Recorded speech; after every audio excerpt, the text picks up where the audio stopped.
আমরা তো বিচার চাইতে গিয়েছিলাম, ওনার চেয়ারটা হঠাৎ ওই চেয়ার কথাটা কেন মনে পড়ে গেল?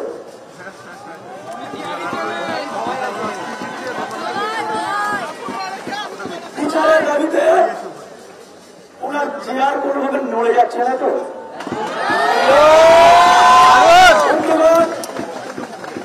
আমরা চেয়ার নিয়ে কখনো বলিনি আজ পর্যন্ত, ভবিষ্যতে বলবো না, কিন্তু আমাদের মনে কোশ্চেন আছে, আপনার চেয়ারের পায়া কে ধরে আছে, কোথায় জড়ি দিয়ে বাঁধা আছে? এই ডিএমই, এই ডিএইচএস, এই স্বাস্থ্য অধিকর্তা, এই ব্রিজ গোয়েল, এদের জড়ি কি আপনার চেয়ারের সঙ্গে বাঁধা আছে? এটা কি আপনি বোঝাতে চাইছেন? আমরা তো বিচার চাইতে গিয়েছিলাম, আমরা তো চেয়ার বলিনি। আপনার মনে চেয়ারের কথা কেন আসলো? আজকের আমরা এতজন স্টুডেন্ট মিলে, এতজন ডাক্তার মিলে আপনার দুয়ারে গিয়েছিলাম। আপনি তো সপক্ষ দেখলেন দুয়ারে ডাক্তার, আমরা আজকে নবান্নের দুয়ারে ডাক্তাররা গিয়েছিলাম, আপনি অবহেলা করেছেন আমাদেরকে। এই কথাটা আমি জোর কণ্ঠে বলতে পারি।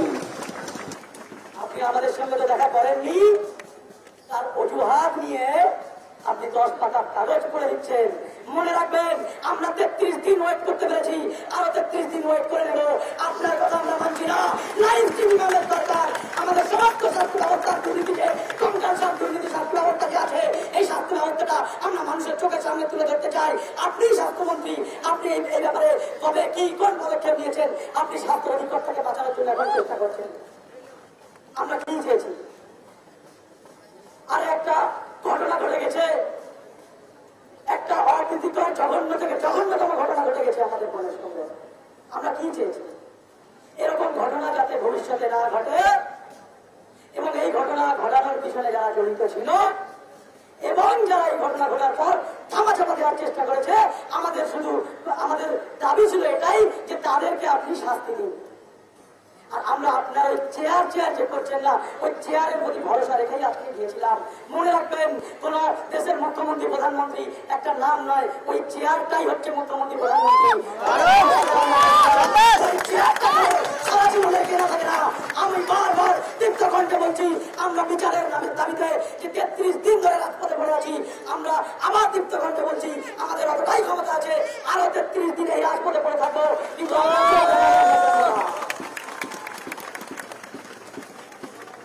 পেশেন্ট যে যারা মারা গেছে তাদের প্রতি একটা দয়ার একটা দেখিয়ে আপনি ডাক্তার ভার্সেস সাধারণ মানুষ করে দেওয়ার চিত্রটা তৈরি করার চেষ্টা করছেন।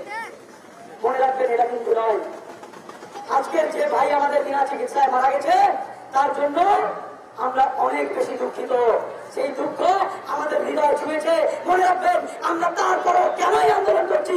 আমরা আন্দোলন করছি এই জন্য, যাতে এমন সুন্দর স্বাস্থ্য ব্যবস্থা হোক, এত সুন্দর স্বাস্থ্য ব্যবস্থা হোক, যাতে ওরকম ভাইরা আর মারা না যায়। এটা আপনাকে ক্লিয়ারলি বুঝতে হবে। আমাদের দাবি চেয়ার নয়, আমাদের দাবি সুন্দর একটা স্বাস্থ্য ব্যবস্থা, সুন্দর একটা সমাজ ব্যবস্থা। কারণ এই স্বাস্থ্য ব্যবস্থায় যারা জড়িত থাকে, আমি বারবার বলছি, সমস্ত মানুষদের ইন্টারলিঙ্ক থাকে এই ডাক্তারদের সঙ্গে।